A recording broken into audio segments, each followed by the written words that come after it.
આજે આપણે grade 4 subject મેથ્સમાં આપણે જોઈશું ચેપ્ટર નંબર 6 ભંગાર વેચનાર બરાબર. હવે એની આગળ આપણે ઘણા એક્ઝામ્પલ જોઈ ગયા છે. આજે આપણે એક નવું ઉદાહરણ જોઈશું.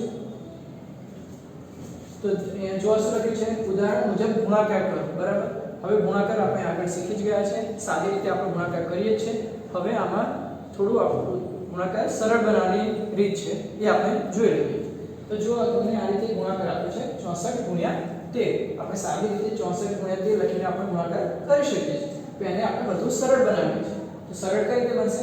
તો 64 અને 13 છે એને આપણે કોષ્ટકની મદદથી સરળ બનાવીશું. તો ચલો જોઈ લઈએ. તો પહેલા જો આ 64 છે, તો 64 ને આપણે થોડું સરળ કરીએ. 64 ને આપણે સરળ કઈ રીતે કરીશું? તો 64 માં 6 છે, 6 ની સ્થાન કિંમત શું થશે? તો એ લખું 60 થાય. 6 ની સ્થાન કિંમત શું થાય? 60, કેમ કે એ દશકના સ્થાન પર છે. હવે જો 4, તો 4 કયા સ્થાન પર છે? એકમના સ્થાન, એટલે કે 4 આવશે બરાબર. એટલે 60 + 4 એટલે 64 થશે બરાબર. 6 60 કેમ લખ્યું? કેમ કે એ દશકના સ્થાને છે એટલે 60 અને +4 એકમના સ્થાન પર છે. એ જ રીતે આપણે 13 ને સરળ બનાવી. તો 13 ને કઈ રીતે કરીશું? તો 13 તો 1 ની સ્થાન કિંમત શું છે? 10, તો 10 લખો વત્તા 3 ની સ્થાન કિંમત 3 બરાબર. તો આપણને 4 અલગ અલગ આંકડા મળી ગયા બરાબર. હવે જે આપણે 64 લખ્યું છે, 64 એટલે 60 + 4, તે આપણે અહીંયા ઉપરની બાજુ લખવાનું છે. 60 એક ખાનામાં 60 લખીશું, બીજા ખાનાની ઉપર 4 લખીશું બરાબર. હવે એ જ રીતે 13 છે તેને આપણે છૂટા પડે એટલે શું થયું? 10 + 3. તો અહીંયા એક ખાનામાં 10 લખવાનું, બીજા ખાનામાં 3 બરાબર. હવે તમે જો આ અહીંયા આ ખાનું મળે છે તો તેમાં તમને આ સંખ્યા અને આ સંખ્યાનો ગુણાકાર આવશે બરાબર. આ પહેલી સંખ્યા અને આ પહેલી સંખ્યાનો ગુણાકાર, એટલે કે 60 નો 10 સાથે ગુણાકાર કરીએ તો 60 ગુણ્યા 10 બરાબર. તો જો સરળ થઈ ગયું. 60 ગુણ્યા 10 આપણે મોઢે કરી શકીએ. 60 એકા 60 અને 1 શૂન્ય લગાડી દઈએ તો એટલે કેટલા થશે? 600 બરાબર. 60 ગુણ્યા 10 એટલે કે 600 બરાબર. 60 ગુણ્યા 10 થઈ ગયું. એ જ રીતે હવે જો આ 60 ને 3 સાથે ગુણાકાર.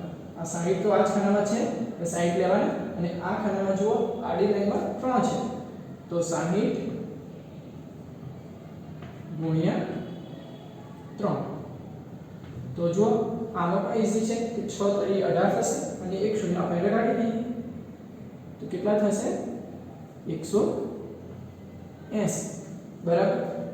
હવે જો 4 નું ખાનું છે, ઊભી લાઈનમાં 4 બતાવે છે બરાબર, અને આડી લાઈનમાં 10 છે, મતલબ કે 10 અને 4 નો ગુણાકાર.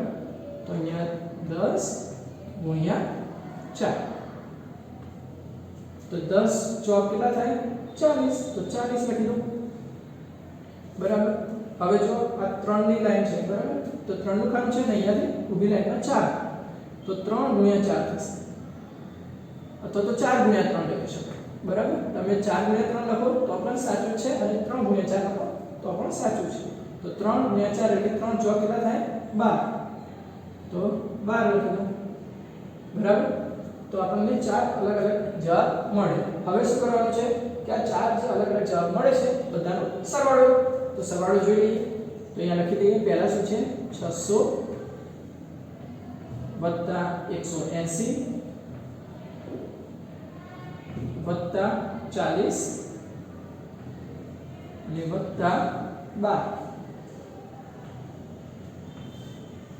હંમેશા એકમના સ્થાન છે એકમની સંખ્યા જ લખવાની, દશકની નીચે દશકની સંખ્યા જ આવવી જોઈએ, અને 100 ના સ્થાન પર 100 ની સંખ્યા જ આવવી જોઈએ, જેથી આપણો સરવાળો સાચો અને બરાબર થાય. હવે જો 0 વત્તા 0 છે અને વત્તા 2, તો 2 આવશે. હવે જો 8 વત્તા 4 કેટલા થાય? 12, 12 વત્તા 1 13 નો તગડો વધતી પડશે 1, 1 વત્તા 6 કેટલા? 7, 7 વત્તા 1 8, તો 832 બરાબર. તો આપણે કેટલું ઈઝીલી આપણે કરી શકીએ છીએ બરાબર.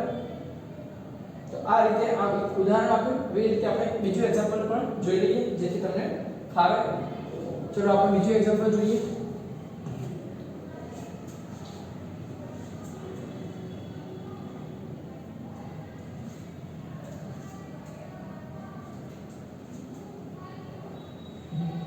तो चलो बीजું एग्जांपल જોઈએ કે 72 ગુણ્યા 19 આ રીતે આપણે પૂછ્યું બરાબર। તો આપણે પણ જેમ આપણે આગળ કર્યા એ પ્રમાણે આપણે એને છૂટા પાડીશું કે 72 છે 72 ને 7 ની સ્થાન કિંમત 70 વત્તા 2 ની સ્થાન કિંમત 2 થશે 70 વત્તા 2 72 એ જ રીતે 19 માં 1 ની સ્થાન કિંમત 10 અને 9 ની સ્થાન કિંમત 9 बराबर। चलो आटला सुधी खबर पड़ी गई। હવે આપણે કોઈ કોષ્ટક દોરવું પડશે।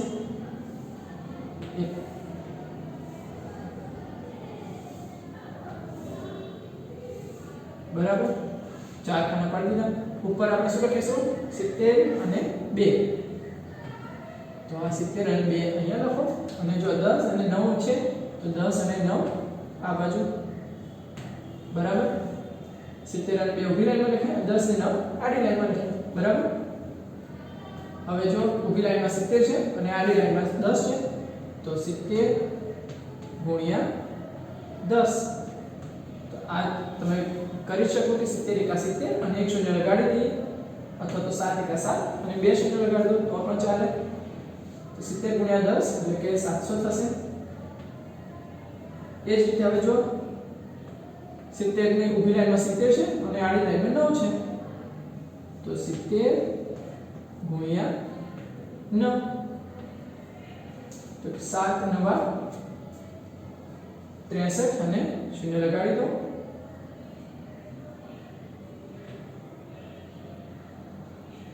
બરાબર એટલે કે 630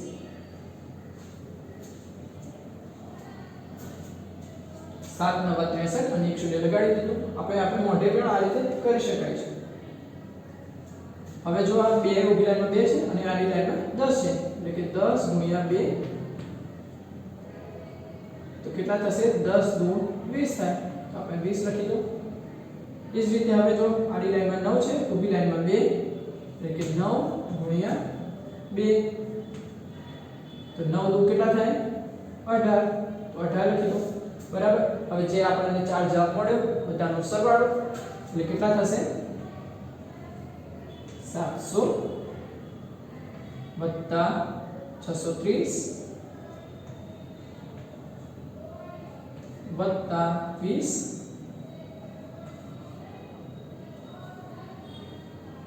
અને વત્તા 18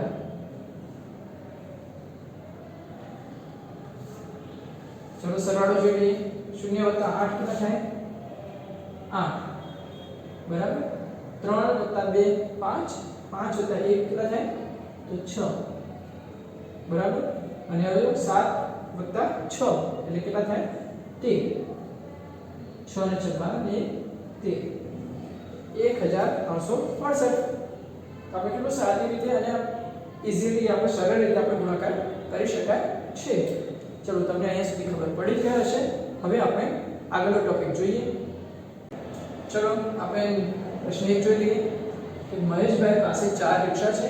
તેઓ એક દિવસમાં એક રિક્ષામાંથી ભાડા પેટે ₹160 કમાય છે તો તેઓ 4 દિવસ રિક્ષામાંથી એક અઠવાડિયામાં કેટલા રૂપિયા કમાય છે? એ આવો પ્રશ્ન છે તો આપણે એને સોલ્વ કરીએ। તો પહેલા તો આપણે એક રિક્ષામાંથી એ એક અઠવાડિયામાં કેટલું કમાય છે એ જોઈએ। તો એક રિક્ષામાંથી કમાણી કેટલી થાય છે તો એક દિવસના દિવસ અને સામે અહીંયા કમાણી લખી તો એક દિવસમાં ₹160 કમાય છે તો 7 દિવસમાં કેટલા કમાશે એટલે કે 7 છે એને 160 સાથે ગુણાકાર આવશે ભાગ્યા 1 બરાબર એટલે 160 ગુણ્યા 7 કરીએ। ચલો અહીંયા બાજુમાં ગુણાકાર કરી લઈએ 160 ગુણ્યા 7 7 ને 0 સાથે ગુણીએ તો 0 7 6 42 વધી પડશે 4 7 1 7 7 અને 4 કેટલા થશે 11 તો આપણો જવાબ આવી ગયો હવે 1120 ને 1 સાથે ભાગીએ તો એનો જ જવાબ મળે માટે આપણને મળશે રૂપિયા 1120 આ થઈ ગયું એક રિક્ષામાંથી થતી કમાણી એક અઠવાડિયામાં એક રિક્ષામાંથી 1120 રૂપિયા કમાય છે તો આપણને 4 રિક્ષાનું પડી જાય તો આ જ રીતે આપણે પદ મૂકીને 4 રિક્ષાનું જોઈ લઈએ કે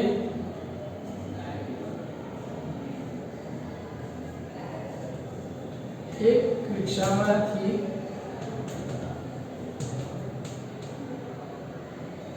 1120 રૂપિયા કમાય છે તો 4 રિક્ષામાંથી કેટલા બરાબર આપણે પદ મૂકી દીધું કે એક રિક્ષામાંથી રૂપિયા 1120 કમાય છે તો 4 રિક્ષામાંથી કેટલા કમાશે એટલે કે 4 નો 100 આની સાથે 1120 સાથે ગુણાકાર આવશે